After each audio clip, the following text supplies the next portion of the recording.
तो ये तस्वीर मुख्यमंत्री योगी आदित्यनाथ की आपको नजर आ रही है।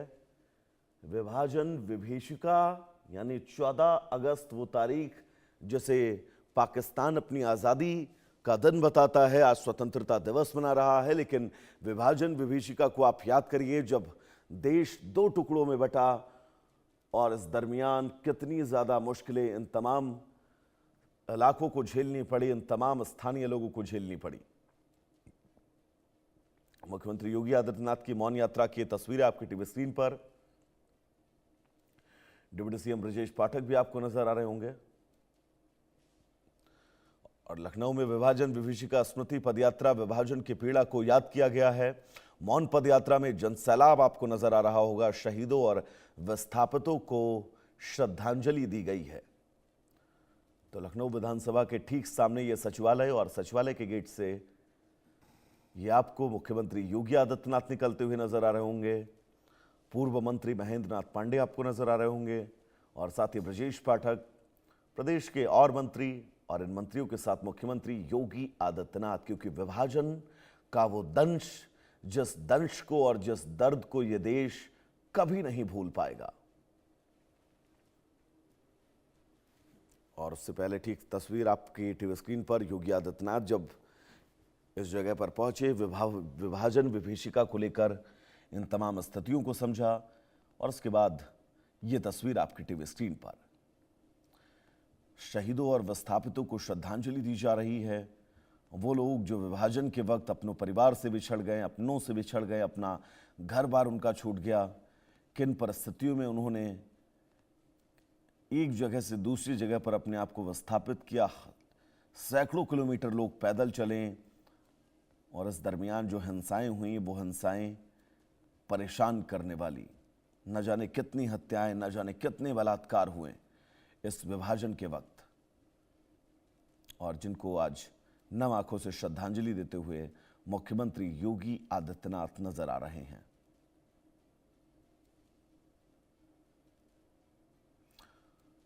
तो विभाजन विभीषिका की ये स्मृति दिवस के मौके पर लखनऊ में ये पदयात्रा, मौन पदयात्रा निकाली गई। जनसैलाब आपको नजर आ रहा होगा और इन तस्वीरों के बीच विस्थापितों के अधिकार की भी बात की गई। विस्थापितों के अधिकार के बीच ये पूरी प्रदर्शनी मुख्यमंत्री योगी आदित्यनाथ ने देखी। विस्थापितों को अधिकार मिल सके, इसके लिए प्रयास लगातार उत्तर प्रदेश सरकार कर रही है। क्योंकि विभाजन विभीषिका का वो दर्द, वो दंश ये देश कभी नहीं भूलेगा।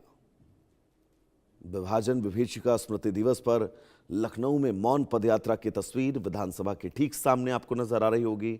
मुख्यमंत्री योगी आदित्यनाथ समेत तमाम मंत्री अधिकारी इस पदयात्रा में मौजूद हैं और इस पदयात्रा का सीधा मकसद, मतलब यही कि विभाजन के वक्त जो दंश सिंध और पंजाब के लोगों ने सबसे ज़्यादा झेला था, उन तमाम लोगों को कैसे दोबारा विस्थापित किया गया।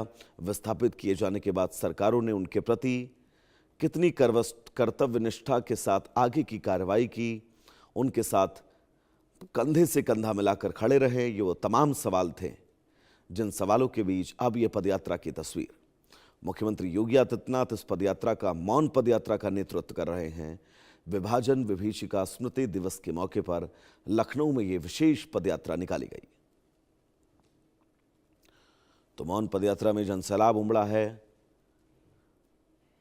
और इस जनसैलाब के उमड़े जाने के पीछे का मकसद यही कि विभाजन के वक्त जो दर्द इस देश की आत्मा को मिला, विभाजन के वक्त जो दर्द इस देश के रहने वाले नागरिकों ने सहा, उस दर्द पर कुछ हद तक मरहम लगाया जा सके। हालांकि वो दर्द जिन्होंने झेला, जिन परिवारों ने सहा, उस दर्द पर मरहम लगाना जख्म को नासूर करने जैसा है। लेकिन प्रदेश सरकार की ये नीति, प्रदेश सरकार की ये नियति कि वो इन तमाम विस्थापितों के हित में हमेशा मजबूती से काम करती रहेगी, ताकि विभाजन के वक्त अलग अलग प्रांतों से विस्थापित हुए लोग जो उत्तर प्रदेश के अंदर हैं, उन लोगों को गौरवमयी, गौरवपूर्ण जीवन मिलने का सौभाग्य मिल सके। मुख्यमंत्री योगी आदित्यनाथ की तस्वीर आपको नजर आ रही होगी, पहली मौन पदयात्रा की, और दूसरी तस्वीर ये जहां पर आपको तमाम पेंटिंग्स बनी हुई हैं, उनका अवलोकन करते हुए मुख्यमंत्री योगी आदित्यनाथ नजर आ रहे हैं।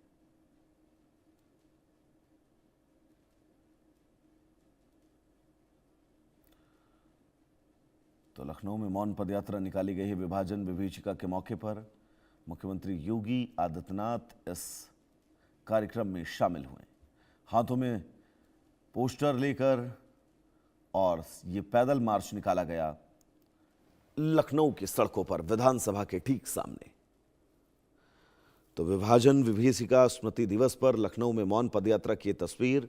मुख्यमंत्री योगी आदित्यनाथ आपको नजर आ रहे होंगे, प्रदेश सरकार के बड़े मंत्री हमारे साथ सिद्धार्थ प्रताप सिंह जुड़े हुए हैं तमाम जरूरी अपडेट के साथ। सिद्धार्थ, बताइए, पदयात्रा कहां से कहां तक निकाली गई, खत्म हो गई है अब, या फिर कुछ मुख्यमंत्री योगी आदित्यनाथ ने कहा? देखिए, बिल्कुल विभाजन विभीषिका स्मृति दिवस को लेकर आज कार्यक्रम का आयोजन किया गया था। और आपको बता दें, जिस तरीके से 14 अगस्त को हर साल ये कार्यक्रम मनाया जाता है और 2021 में इसकी शुरुआत हुई थी। तो कुल मिलाकर सीएम योगी आदित्यनाथ ने एक मौन पदयात्रा निकाली और तमाम लोग इसमें शामिल हुए। देखिए, जो लोग अभी थोड़ी देर पहले यात्रा की समाप्ति हुई है लोक भवन में, और सीएम योगी आदित्यनाथ विस्थापित परिवारों से मौजूदा समय मुलाकात करें। तमाम जो लोग हैं अपने हाथों में प्लाकार्ड लेकर आए थे। ये देखिए, मानवता की यही चित्कार, विभाजन हमें नहीं स्वीकार। तो कुल मिलाकर ये मैसेज भेजना चाहते हैं किस तरीके से हमने विभाजन का दंश झेला और आगे आने वाले दिनों हम इस तरीके के दंश ना झेलें। ये तमाम जो लोग हैं उनसे बात करते हैं। आप लोग आए थे, क्या संदेश दिया? मैं मथुरा से आया हूँ। माननीय हमारे यशस्वी मुख्यमंत्री जी ने 2021 में विभाजन विभीषिका स्मृति दिवस मनाते हैं। जो हमारा देश बटा था, शुरुआत प्रधानमंत्री ने की थी, 2021 इसकी शुरुआत हुई थी। क्या मैसेज भेजना चाहते हैं आप लोग? एक राष्ट्र मेरा बट नहीं पाए। जो कृत्य 14 को हुआ, 14 अगस्त को दोबारा से ये जो है नहीं आना चाहिए। मेरा राष्ट्र एक होना चाहिए, राष्ट्र की समृद्धि विकास के लिए। राष्ट्र बटे ना, इसलिए हम जो मौन पदयात्रा निकालते हैं। जो प्लाकार्ड लिया उसमें लिखा शरणार्थी बनने को मजबूर हुए कर लोग अपना घर बार बार छोड़कर पैदल ही चले गए, गांव गांव उजड़ते गए, वो काफिले बदलते गए और ये काफिला मीलों तक पसरा रहा। तो कुल मिलाकर तमाम लोग ये मैसेज भेजना चाहते हैं कि देखिए, अब आने वाले दिनों में इस तरीके के दंश हमें नहीं झेलना। तमाम विस्थापित परिवारों से सीएम योगी आदित्यनाथ मुलाकात कर रहे हैं। सिद्धार्थ, कहां से इस पदयात्रा की शुरुआत हुई, कहां पर इस कार्यक्रम का समापन हुआ?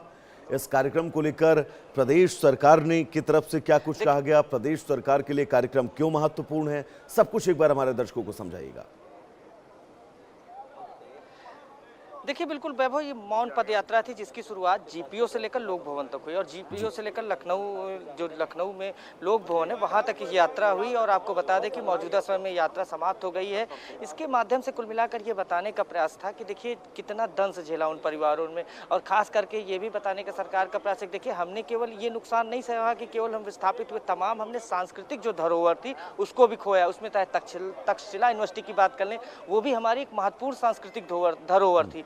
तो कुल मिलाकर ये बताने का भी प्रयास किया गया कि हमें एक रहना। और ये तमाम जो पोस्टर्स और लगाए गए उसमें लिखा गया है कि हमें जो तमाम जैसे हमारे सामने